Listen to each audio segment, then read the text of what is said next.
कैलाश नाथ जी का दिल बेहद परेशान था। एक ही सवाल रह रहकर उनको मथ रहा था।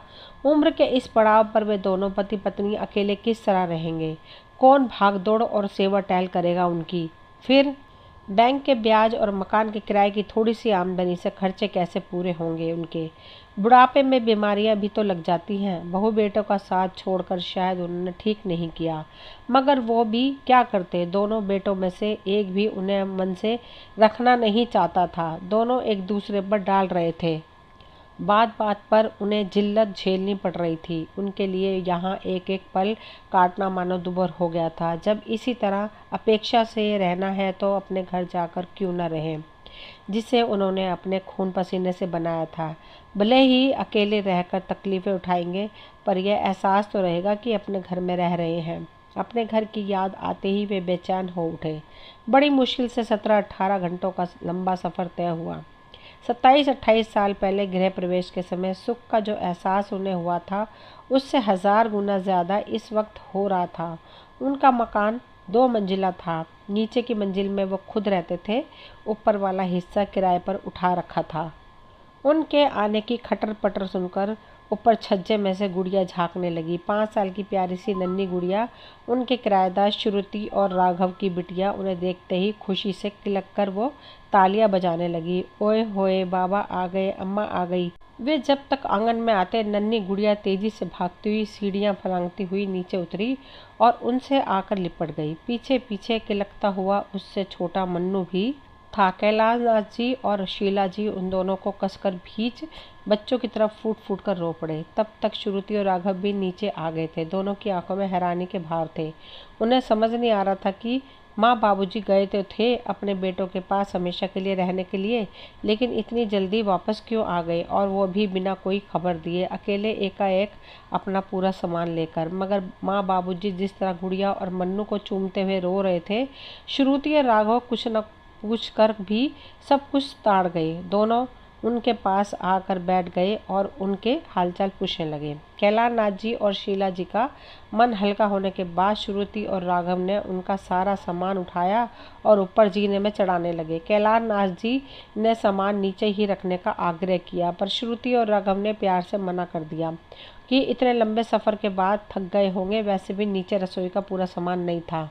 यह देखकर बुजुर्ग दंपति का मन भर आया। वे सब ऊपर आ गए। चाय नाश्ता करते हुए वे आपस में बतियाने लगे। सबसे ज़्यादा चहक रहे थे गुड़िया और मन्नू। दोनों कैलाश नाथ जी और शीला जी की गोद में इस तरह उछल कूद कर रहे थे जैसे अपने सगे दादा दादी की गोद में हों। बुजुर्ग दंपति को यह सब बेहद खुशगवार लग रहा था। पिछले 2.5-3 महीनों में उन्हें उनके अपनों ने जो घाव दिए थे, उन चंद मिनटों में ही उनकी सारी कसक वे भूल गए।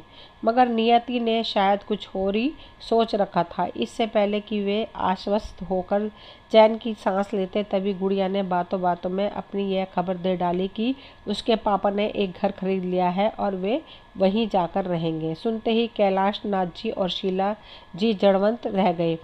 एक पल को तो उन्हें सूझा ही नहीं कि इस शुभ अवसर पर वे क्या कहें। एक तरफ तो सुख का एहसास हो रहा था कि उनके निश्चल सेवा भाव वाले किराएदार का अपने घर का सपना पूरा होने जा रहा है। दूसरी ओर उनका दिल भी बैठा जा रहा था कि जिनके सहारे वे अपनी ज़िंदगी का कुछ हिस्सा काटना चाहते थे, वे ही उन्हें छोड़कर चले जाएंगे। उधर श्रुति और राघव अजीब पेशों पेशों पड़ गए। अपना घर खरीदने की उन्हें खुशी तो थी। यह जानकारी वे अपने बुजुर्ग मकान मालिक को देना भी चाहते थे, मगर अपनों से ठुकरा कर आए इन बुजुर्ग दंपति को जो नाजुक मन की हालत इस वक्त थी, उसे देखते हुए इस बात को वो 1-2 दिन और उनसे छिपाना चाहते थे। श्रुति ने तो मन ही मन फैसला कर लिया था कि भले ही 2-3 महीने का किराया उन्हें और देना पड़े, 4 दिन बाद होने वाले गृह प्रवेश को वो आगे बढ़ा देगी। माँ बाबूजी को वो दिल से सम्मान करती थी। उसके दोनों बच्चे इसी घर में पैदा हुए थे और उसे समय शीला जी ने श्रुति की बहुत देखभाल की थी। हालांकि दोनों बार उसकी सासू माँ गांव से सही समय पर आ गई थी, मगर शीला जी ने उनके आने से पहले ही सारी तैयारियां करवा दी थी। सासू माँ के गांव वापस चले जाने के बाद भी सगी दादी की तरह वे गुड़िया और मन्नू की देखभाल करती रही थी। अब ऐसी स्नेह में माँ को वो भला एकदम कैसे कह देती कि हम 4 दिन बाद आपको छोड़कर अपने मकान में जा रहे हैं। उसकी आंखों में बरबस आंसू ढुलक पड़े। पथराई सी बैठी शीला जी ने जल्दी से अपने मन के भावों को काबू में किया। गुड़िया के शुभ समाचार देने के साथ ही वह सोफे से उठी और आगे बढ़कर श्रुति को प्यार से गले लगा लिया और बोली, अरे पगली, ऐसी खुशखबरी ऐसे रोते हुए देते हैं। साथ ही उन्होंने अपने बटुए से 100 का नोट निकालकर उसके हाथों में जबरदस्ती ठूस दिया। कैलाश नाथ जी ने भी राघव और बच्चों को बधाई देने के लिए रुपए दिए। राघव और श्रुति के गले भर आए। अगले दिन सुबह सबसे पहले शीला जी उठ गई। नीचे आकर वो अपने बंद कमरे की सफाई करने लगी। खटर पटर सुनकर राघव और श्रुति भी आ गए और शीला जी के काम में हाथ बटाने लगे। उनका यह अपनापन देख शीला जी का मन और आंखें दोनों भर आई।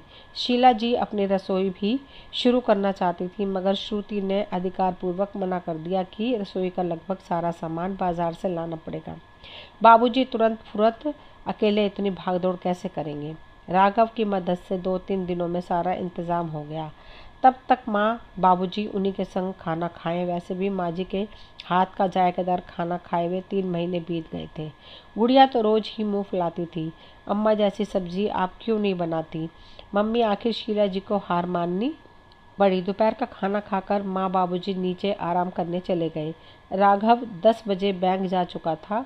वो बैंक में नौकरी करता था। गुड़िया भी स्कूल चली गई थी। मन्नू को थपकी देते श्रुति सोचों में डूब गई। रह रहकर माँ बाबूजी के आगे के जीवन की त्रासदी की कल्पना उसे झकझोर देती। कैसे रहेंगे दोनों, क्या बीत रही होगी इस वक्त इन दोनों के दिल पर। जिन बेटों को पाल पोस कर इतना बड़ा किया वो ही पराये हो गए। माँ बाबूजी के खर्चे अब कैसे चलेंगे। रिटायर होने के बाद उनकी आय के साधन ही क्या थे। पीएफ का कुछ हिस्सा तो वे पिछले साल अपनी बड़ी पोती की शादी में खर्च चुके थे। बाकी बचा फंड दूसरे पोते पोतियों के नाम कर दिया था। उन्हें लगता था कि अब उन्हें रुपये पैसे की क्या ज़रूरत है। अब तो वो आराम से अपना बुढ़ापा बच्चों के साथ रहकर काटेंगे। इसलिए अपने लिए उन्होंने कुछ नहीं बचाया।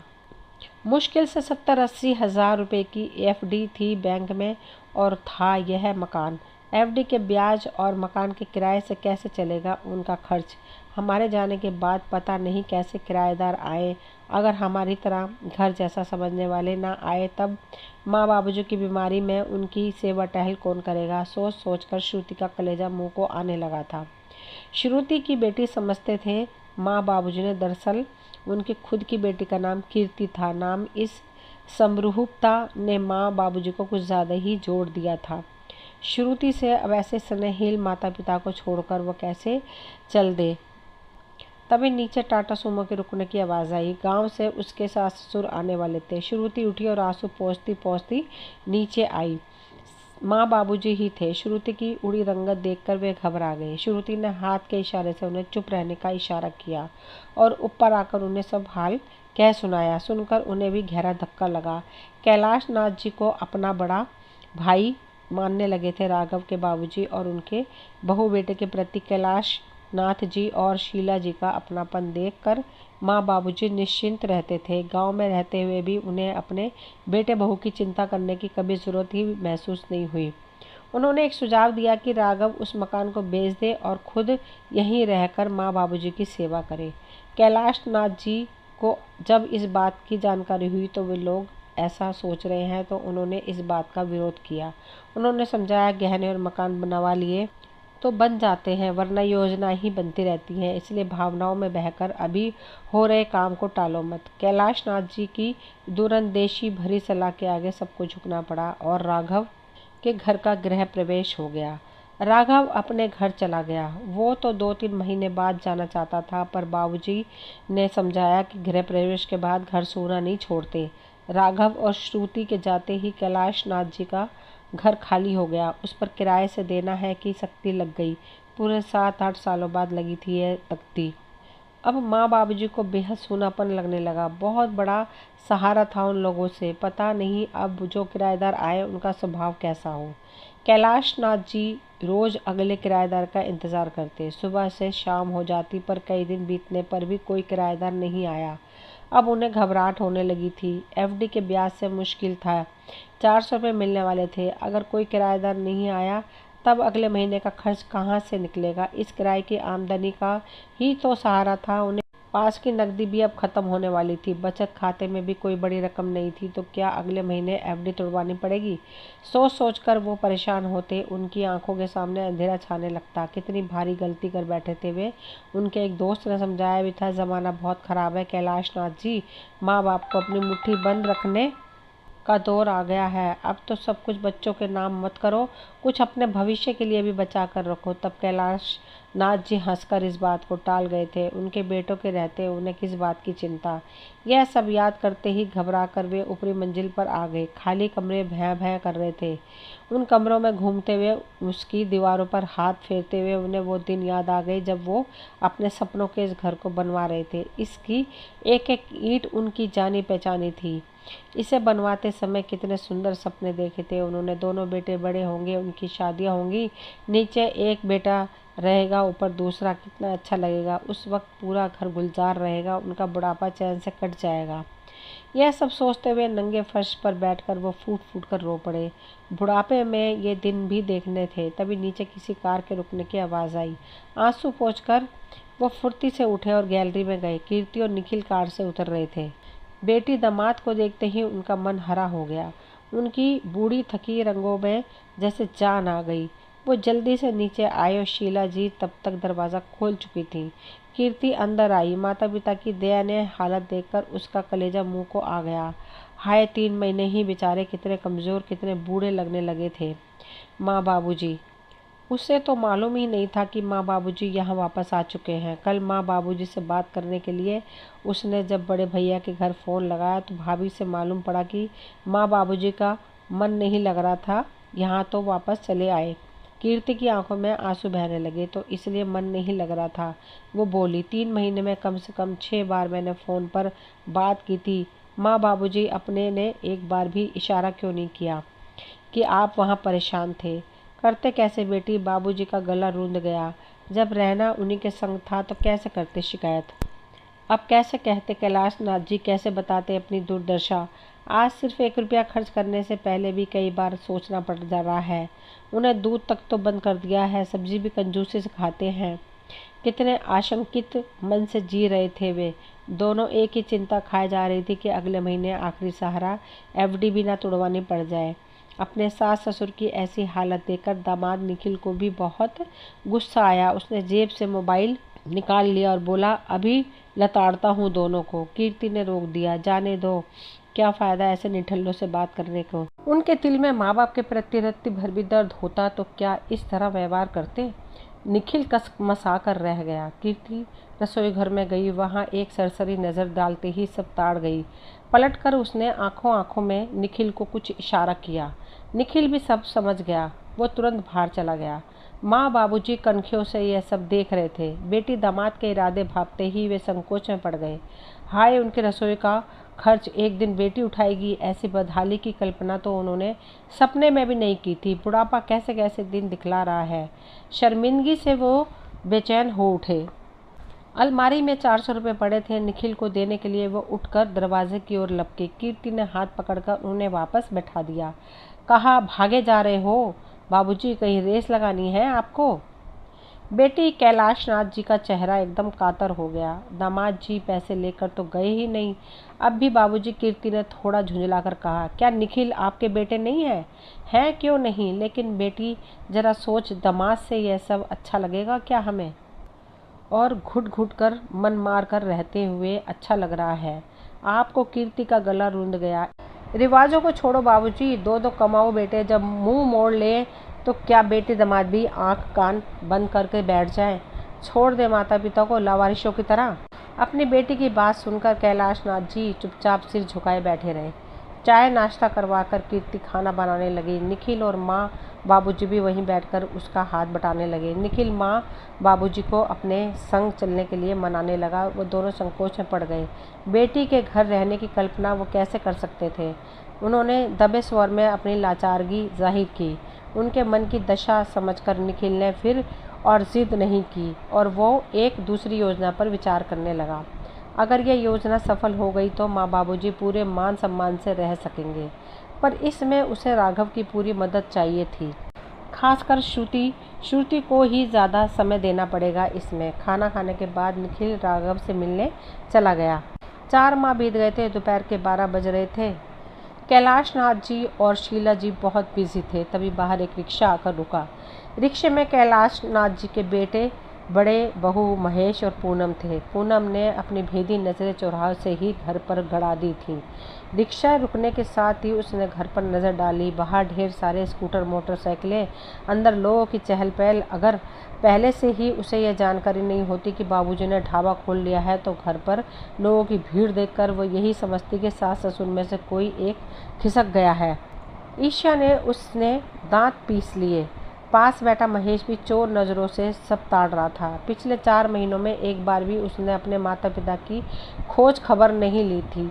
वो तो आज भी यही नहीं झांकता, मगर पिछले 1 हफ्ते एक रिश्तेदार के यहाँ शादी में किसी परिचित ने उसे जानकारी दी कि उसके बाबूजी रिटायर्ड लाइफ में भी भरपूर कमाई कर रहे हैं, सर्विस लाइफ से भी ज़्यादा। उसे सहसा विश्वास ही नहीं हुआ था। पूनम की तो छाती पर सांप लौट गया था। ऐसा कौन सा तीर मारा होगा बुढ़ऊ ने? कहीं मकान बेचकर ऐश तो नहीं कर रहे बूढ़े बुढ़िया? हिस्सा हमारा भी है उसमें। पूनम ने तुरंत मोबाइल पर अपने मायके बात की और सारी जानकारियां जुटाने को कहा। 4-5 दिन में उसके भैया ने हैरत अंगेज जानकारियां दी। तुम्हारे सास ससुर ने ऊपरी मंजिल पर दर्जन भर लड़कों का हॉस्टल बना दिया है, नीचे मेस चालू कर दिया। इन छात्रों के कारण मेस में 20 और छात्र आने लगे हैं। राघव की जान पहचान की वजह से बिना परिवार के रहने वाले बैंक कर्मी और दूसरे लोग भी वहां खाना खाने आते हैं। ढाबा ही खोल लिया है तुम्हारे ससुर जी ने। टिफ़िन सर्विस भी चालू कर दी है। 200 से ज़्यादा परमानेंट मेंबर बन गए हैं। 200 मेंबर? महेश की आंखें हैरानी से 2 सेंटीमीटर फैल गई।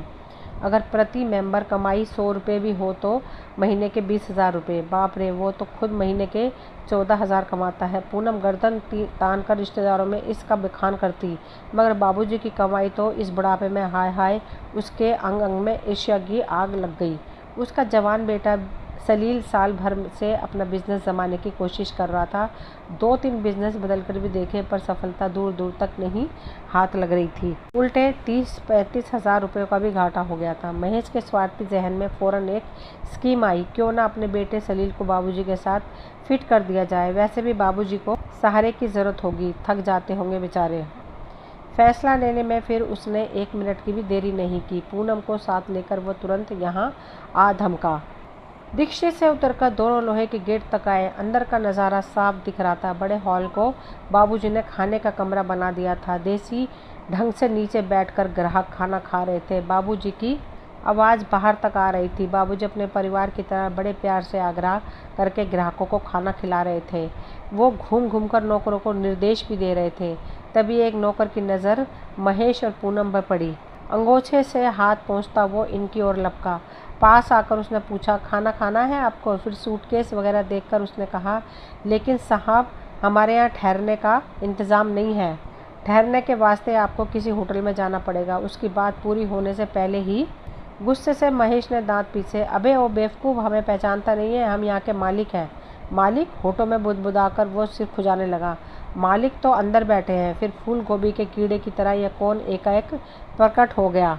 महेश ने घुर्राकर उसे सामान उठाने का हुक्म दिया। नौकर अनसुना करके खड़ा रहा। तभी अंदर से बाबूजी की आवाज़ आई, फतेहचंद पानी लाना बेटा। जी लाया बाबूजी। फतेहचंद बिना सामान उठाए अंदर भागा। महेश सामान उठाने का आदेश देता रह गया। नौकर द्वारा किए गए इस अपमान ने महेश का चेहरा गुस्से से लाल कर दिया। उसकी इच्छा हुई कि अभी अंदर जाकर इस पत्तू को तड़ातड़ 2-4 थप्पड़ जमा दे। तभी उसे ध्यान आया कि फिलहाल गरज उसकी है और यह नौकर बाबूजी का है। बाबूजी के नौकरों को डांटने पर बाबूजी नाराज हो सकते हैं। दोनों बरामदे में आकर ठिठक गए। पहले घर में प्रवेश बड़े हॉल में करते थे, अब वहाँ ग्राहक खाना खा रहे थे, इसलिए उधर जाना ठीक नहीं रहेगा। जूते चप्पल उतारकर वे साइड वाले छोटे कमरे में आ गए। बाबूजी ने उसे ऑफिस बना लिया था। कमरे में कोई नहीं था। उस कमरे के अंदरूनी दरवाजे से वे गलियारे में आए। तभी माँ बाबूजी ने उन्हें देख लिया। माँ बाबूजी से नज़रें मिलते ही महेश और पूनम ने अपने होठों पर गज भर की मीठी मीठी आत्मीय मुस्कान बिखेर लिए। बेटे ने आगे बढ़कर आदरपूर्वक अपने माता पिता के चरण स्पर्श किए। माँ बाबूजी मन ही मन यह सोचकर मुस्कुरा दे कि बहुत मान सम्मान उमड़ रहा है बूढ़े बुढ़िया पर। पूनम इन्हें यही कहकर बुलाती थी। वैसे उन्होंने महेश और पूनम को रिक्शे से उतरते ही देख लिया था। जानबूझकर वो अपने कामों में बिजी रहे। उनके प्रणाम करने पर माँ बाबूजी ने भाव शून्य चेहरे से उन्हें आशीर्वाद दिया। फिर हाल चाल की 2-3 बातें पूछकर औपचारिकतावश निभाई और फिर से अपने काम में बिजी हो गए। बाबूजी हाल में चले गए और माँ किचन में रह गए। महेश और पूनम, उन्हें सूझ नहीं रहा था कि अपना सामान घर के किस कोने में रखें, नहाना धोना कहाँ करें। अपने घर में वे अपेक्षित से खड़े थे। अचानक पूनम को तो दिन याद आ गए जब माँ बाबूजी उसके घर के रहने के लिए आए थे। दोनों बूढ़े समान अपने ही बेटे के घर में किस तरह टुकुर टुकुर बेबसी से अपने आप में सिमटे दुबके रहते थे। धरती का बोझ बोलता था महेश उन्हें। 3-4 मिनट बीत गए। माँ बाबूजी नौकर किसी ने भी उन पर ध्यान नहीं दिया। आखिरकार महेश अपनी माँ के पास गया और बोला, माँ तैयार होने के लिए हम ऊपर चले जाते हैं। ऊपर तो कॉलेज के लड़के रहते हैं, अभी उनकी परीक्षाएं चल रही हैं। यह सुनकर महेश ने अपनी नज़र माँ के चेहरे पर टिका दी। माँ ने फतेहचंद को इशारा किया। फतेहचंद उन्हें किचन के बाजू वाले कमरे में ले गया। 4-5 महीने पहले जब माँ बाबूजी महेश के घर रहने आए थे तो पूनम किचन में झांकती तक नहीं थी। बेचारी माँ अकेली खटती रहती थी। मगर आज अपनी सास के घर में पूनम को किचन में जाने की बहुत जल्दी हो रही थी। आधे घंटे में नहा धोकर वो किचन में पहुंच गई। शीला जी उस वक्त वहां 2 नौकरों से टिफिन भरवा रही थी। पूनम बिना कहे नौकरों के संग काम में जुट गई। शीला जी ने मना भी किया कि यहाँ का काम तुम्हें समझ में नहीं आएगा, मगर पूनम ने उनकी बात को अनसुना कर दिया और सुगड़ बहू की तरह सास के कामों में हाथ बटाती रही। खाना बनाने वालियों के संग रोटियां बेलने में भी उससे संकोच नहीं हुआ। शीला जी के मन ही मन मुस्कुराकर स्टोर रूम की ओर चली गई। पूनम खाना बनाने वाली औरतों के संग बतियाते हुए फटाफट हाथ चलाने लगी। तभी अचानक उसके कान खड़े हो गए। बाहर से दिनेश और मेघा की आवाज़ आ रही थी। देवर देवरानी की आवाज़ सुनते ही वह चौंक पड़ी। तुरंत गर्दन उचकाकर गलियारे में झांका। दिनेश और मेघा बतियाते हुए गलियारे में आ रहे थे। उनको देखकर पूनम सकते में आ गई। ये दोनों भला क्यों आए? कहीं इनकी भी कोई प्लानिंग तो नहीं है? इनके बेटे अंकित ने इसी साल ग्रेजुएशन किया है। आशंका से पूनम की सांस जहाँ की तहाँ थम गई। दिनेश और मेघा उसे अपने दुश्मन नंबर 1 नजर आने लगे। इधर रोटी बेल रही गोमती बाई ने बतलाया, ये दोनों कल शाम को आ गए थे। अभी कॉलोनी में शर्मा जी से मिलने गए थे। सुनते ही पूनम का तनाव बढ़ गया। कल शाम से आई है ये मेघनी की बच्ची, पता नहीं कौन कौन सी पट्टी पड़ा दी होगी इसने माँ जी को। माँ बाबूजी शायद इसी वजह से कुछ खींचे खींचे से हैं। पूनम के लिए फिर एक पल ठहरना भी दुश्वार हो गया। वो देवरानी देवर से मिलने का बहाना बनाकर तुरंत किचन से बाहर चली आई। उसे यूं एकाएक प्रकट हुआ देखकर दिनेश और मेघा भी बुरी तरह सकपका गए। भैया भाभी कब आ गए? इनके आने के बारे में तो माँ बाबूजी ने कोई जिक्र ही नहीं किया था। कहीं बाबूजी से कोई साठगांठ तो नहीं कर ली भैया ने? आशंका से दिनेश की खोपड़ी में खतरे के सायरन बजने लगे। उसी समय महेश नहा धोकर कमरे से बाहर निकला। गलियारे में अपने छोटे भाई को देखते ही वो भी टेंशन में आ गया।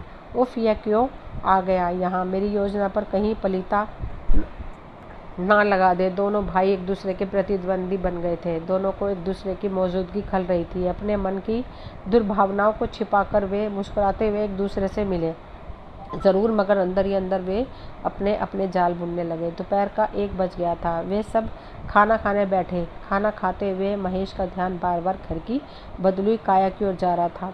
बाबूजी का स्टैंडर्ड काफ़ी ऊंचा हो गया था। बेटों के घर जाने से पहले बाबूजी ने अपना फ़ोन कटवा दिया था। बंद घर में फ़ोन कर वो क्या करते, पर आज उनके पास 2-2 फ़ोन थे, मोबाइल भी था। उनके फ़ोन लगातार घनघना रहे थे। बाबूजी के यहाँ लंच पैक की सुविधा भी थी। ज़्यादातर फ़ोन उसी के लिए आ रहे थे। खाना खाते हुए महेश मनी मन हिसाब लगाने लगा। बाबूजी कम से कम 1000 रुपया तो रोज़ छाप रहे होंगे। खाना खाने के दौरान बाबूजी ने श्रुति को बैंक भेज दिया था। उसके साथ ऊपर हॉस्टल में रहने वाला अशोक भी था। जब तक इनका खाना होता श्रुति बैंक से 60,000 रुपये निकाल कर ले आई।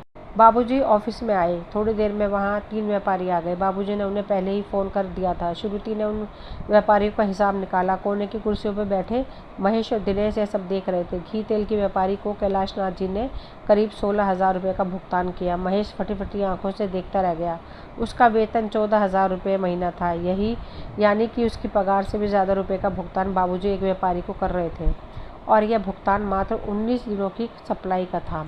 यह देखकर महेश का गला सूख गया। कितनी भारी तरक्की कर ली थी बाबूजी ने इस बुढ़ापे में। उसने चापलूसी करते हुए अपने पिता की तारीफ की। बाबूजी होले से मुस्कुरा दिए और बोले, सब दामाद जी की कृपा है। निखिल ने ही दिया था इसका आइडिया। निखिल का भतीजा PMT की तैयारी करने के लिए कोटा गया था। वहाँ वो एक परिवार में पेइंग गेस्ट बनकर रह रहा था। कोटा में आजकल बहुत से मकान मालिक छात्रों को अपने घरों में रहने के साथ साथ खाने की सुविधा भी देते हैं। घर जैसा माहौल, घर जैसा खाना, इस सब के कारण छात्रों की पढ़ाई बहुत अच्छी तरह होती है। निखिल ने बाबूजी की यही काम करने की सलाह दी। माँ बाबूजी हिचकिचाए कि भला इस बुढ़ापे में भी वो इतनी भागदौड़ कैसे करेंगे। तब निखिल ने मुस्कुराते हुए आश्वासन दिया कि सब हो जाएगा, आप बस मैनेजमेंट संभाल लेना। निखिल पूरे 2 सप्ताह उनके पास रहा। इधर उधर भाग दौड़ करके उसने 12 कॉलेज छात्रों को इकट्ठा किया। यह छात्र अभी तक छोटे छोटे से एक कमरे में रह रहे थे। कैलाश नाथ जी के घर में उन्हें अच्छा खासा खुला माहौल मिला। मनोरंजन के लिए नीचे बाबूजी के पास टीवी देखने आ जाते। बाबूजी के यहाँ उनके एक भारी फायदा और था, गांव में आने वाले उनके रिश्तेदार उनके साथ ठहर जाते, उनके होटल के खर्चे बच जाते। छात्रों को इकट्ठा करने में निखिल ने खास ध्यान रखा। 4 छात्र मेडिकल के थे। जरूरत पड़ने पर वे माँ बाबूजी को डॉक्टरी मदद भी तुरंत उपलब्ध करवा देते थे। कुछ छात्र कॉमर्स कॉलेज के थे। उनका कॉलेज सुबह रहने से घर में दिन भर चहल पहल बनी रहती थी। मेस के लिए निखिल ने 2 खाना बनाने वाली बाइयों का इंतजाम कर दिया था। शीला जी के हाथ का खाना बहुत स्वादिष्ट बनता था। शीला जी सिर्फ मसाले निकालने और छौंक लगाने का काम करती, बाकी का सारा काम दोनों बाइयां संभालती। शुरुआत में मेस सिर्फ उन 12 छात्रों के लिए ही शुरू हुई थी, लेकिन जब उन छात्रों के दूसरे दोस्तों ने भी वहाँ खाना खाया तो वो भी शीला जी के पास रोज़ गुहार लगाने लगे। दादी माँ, हमें उधर होटल का खाना अच्छा नहीं लगता, पेट खराब हो रहा है। आपके यहाँ घर जैसा खाना मिलता है, प्लीज़ दादी माँ हमारे लिए भी खाने का इंतज़ाम कीजिए। उनके अनुरोध के आगे माँ बाबूजी को झुकना पड़ा और इस तरह छात्र बढ़ते गए, काम बढ़ता गया। बाबूजी ने महेश और दिनेश को सब कुछ बताया। श्रुति इस बीच वहाँ से जा चुकी थी। दिनेश भी थोड़ी देर के लिए बाहर चला गया था। इस समय कमरे में बाबूजी के अलावा और कोई नहीं था। महेश असली मुद्दे पर आया। बातों की एक योजना बनाकर उसने अपनी नज़रें बाबूजी के चेहरे पर गड़ा दी। अकेले इतना सारा काम संभालने में आपको बहुत दिक्कत आती होगी। कोई दिक्कत नहीं, बाबूजी ने उसकी बात पूरी होने से पहले ही काट दी। ऊपर रहने वाले सभी लड़के उन दोनों का बहुत ध्यान रखते थे। अपने दादा दादी की तरह माँ बाबूजी की सेवा करते थे। उन लड़कों के कारण ही कैलाश नाथ जी की मेस का कारोबार बढ़ता गया था। कैलाश नाथ जी काफ़ी कम खर्चे में उन लड़कों को रहने खाने की सुविधा दे रहे थे, इसलिए वो लड़के भी उन्हें दिलो जान से चाहने लगे थे। माँ बाबूजी को इस उम्र में और क्या चाहिए था। बाबूजी की बात सुनकर सकपकाए महेश से कुछ कहते नहीं बना। थोड़ी देर की चुप्पी के बाद उसने एक बार फिर गोटी फेंकी, लेकिन बाबूजी, रुपयों का लेन देन, हिसाब किताब, इन कामों के लिए घर का कोई सदस्य होना ज़रूरी है। श्रुति है ना, राघव भी मदद करता है, मुझे देखने की ज़रूरत ही नहीं पड़ती। क्या मतलब, आप हिसाब किताब कभी चेक ही नहीं करते? महेश ने शंका का तीर छोड़ा। क्या ज़रूरत है, राघव खुद बैंक में बड़े बड़े हिसाब किताब रखता है। फिर भी बाबूजी, आखिरकार वो एक पराया है। कौन कहता है कि वो पराया है? बाबूजी ने अपनी कठोर नज़रें उसके चेहरे पर गड़ा दी। इस बुढ़ापे में मुझे किसने सहारा दिया? उसी ने तो। बाबूजी की आंखें सुलगने लगीं। 2-3 पलों की खामोशी के बाद उन्होंने रूखे स्वर में कहा, तुम लोग क्या सोचते हो, ये सारा कारोबार मैंने जमाया है? मैंने तो मेहनत और भागदौड़ की है। वे महेश को घूरते हुए फिर उठकर टहलने लगे। सिर्फ स्कीम बना देने से कोई कारोबार सफल नहीं हो जाता, उसके लिए पूंजी लगती है, मेहनत और भागदौड़ करनी पड़ती है। मेरे पास पैसा बचा था क्या? इस उम्र में रसोई का इतना सारा सामान रोज़ रोज़ ले आता, रोज़ सवेरे सब्जी ले आता, काम वालों को इंतज़ाम कर लेता। और फिर बाबूजी ने अपने दामाद निखिल की तारीफ़ करते हुए बताया कि उसने जब राघव को योजना बताई तो राघव तुरंत तैयार हो गया। वो माँ बाबूजी की सेवा जी जान से करना चाहता था। उसने ही भागदौड़ करके बैंक से बहुत जल्दी लोन दिलवा दिया। गांव से राघव के बाबूजी ने 2 खाना बनाने वाली भेज दी। राघव के बैंक में सैकड़ों व्यापारियों के खाते थे। थोक व्यापारियों के यहाँ से घी, तेल, अनाज, मसाले सब आ जाते। सब्जी मंडी के व्यापारियों से भी राघव की बहुत पहचान थी। कारोबार जमाने के लिए राघव ने 10-12 दिनों की छुट्टी ले ली। सारी मेहनत तो राघव और श्रुति की ही थी। फिर क्यों ना विश्वास रखूं इन दोनों पर। फिर कमरे से निकलते निकलते बाबूजी ने असली तीर छोड़ा। तुम सगों ने तो खाली हाथ हमें अपने अपने घरों से भगा दिया था। यह राघव ही है जिसने हमें संभाला। हमारा असली बेटा तो यही है और हमारे कारोबार का आधा भागीदार भी। महेश और दिनेश सिर झुकाए बैठे रहे। अपनी खुदगर्जी के कारण जो अंधेरा उन्होंने अपने असहाय बूढ़े माता पिता के जीवन में कर दिया था, उसकी कालिमा कलंक बनकर उनके चेहरों पर पुत गई थी। दोस्तों, ये कहानी यहीं तक थी। अगर कहानी पसंद आए तो प्लीज़ चैनल को सब्सक्राइब करें, वीडियो को लाइक शेयर करें। इस कहानी के लेखक थे प्रकाश महेश्वरी जी। मिलती हूँ अगली कहानी में, तब तक के लिए थैंक यू।